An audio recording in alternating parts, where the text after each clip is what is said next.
Okey, sekarang ni kita nak siapkan cuff ni. Okey, kita dah letakkan dah gosok semua macam ni kan. So letak dekat ujung tu. Okey, satu tapak. Letak dekat ujung tu satu tapak. Lepas tu kita jahit. Bismillahirrahmanirrahim. Okey.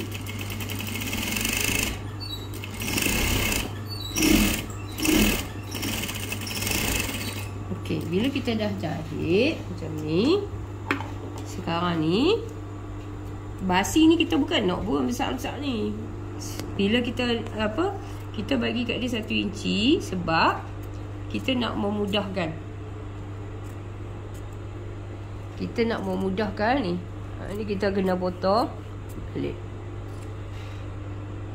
Lihat. Okey, bila kita dah siap gunting macam ni kan? Nampak tak? Okey, tengok pelan-pelan. Ambil ni, lipat mai kot ni. Lipat mai kot ni. Lepas tu tak ni, ujung ni bagi dia rata. Bagi dia macam tu nah.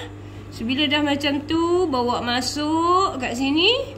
Ni bagi dia lebih sikit saja supaya dia tak, orang kata apa? Dia cantik sekali masa kita nak lipat. So yang ni kita bagi dia ni. Matikan dulu. Lepas tu yang ni pun janganlah rapat sangat. Tinggal kat dia satu hun supaya dia bernyawa. Dia ada ruang lah. Okey, lepas tu dah siap tu. So basi ni jangan besar sangat. Kita tinggal suku saja. Masa kita nak, sebelum kita jet tu tak apalah kita bagi besar. So lah ni kita bagi suku saja. Okey. Lepas tu kita tok dia elok-elok. Kita nak jet belah ni pula ni. Kita nak jet belah ni pula. Okey. So ni pun bagilah ada sikit je lebih, jangan banyak sangat. So yang ni kita jet belah ni pula. Mati dia. Tu kita jalan. Ni bawah ni kita tarik-tarik bagi dia elok-elok. Jangan, bukan tarik kuat apa pun. Nak bagi dia sama je. Okey, so siap dah belah ni pun. So belah ni pun sama jugalah. Kita gunting basi, bagi dia tinggal suku cukup lah. Lagi senang nak tebuk butang ke apa ke. Lepas tu kita kali dia. Bismillahirrahmanirrahim. Bismillah lagi.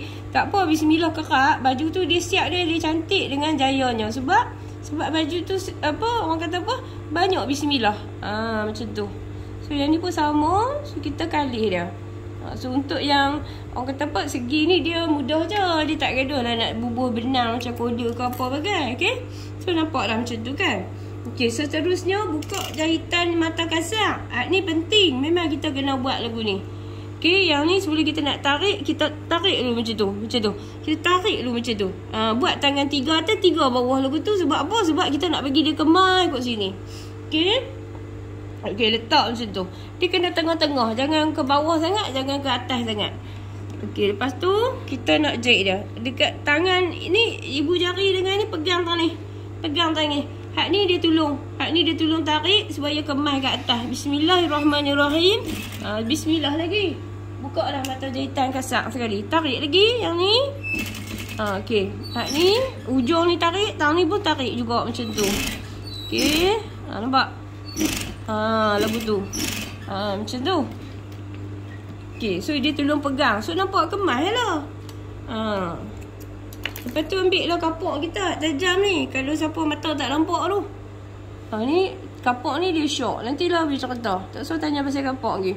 Okay. So yang ni kita, kalau boleh mata hak tajam. Ni kita garis ni.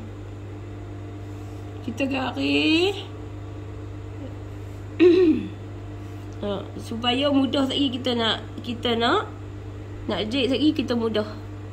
Allahu Akbar. Mata cikgu tu pun. Dia nak pergi tanda hak bawah, dia pergi garis naik atas.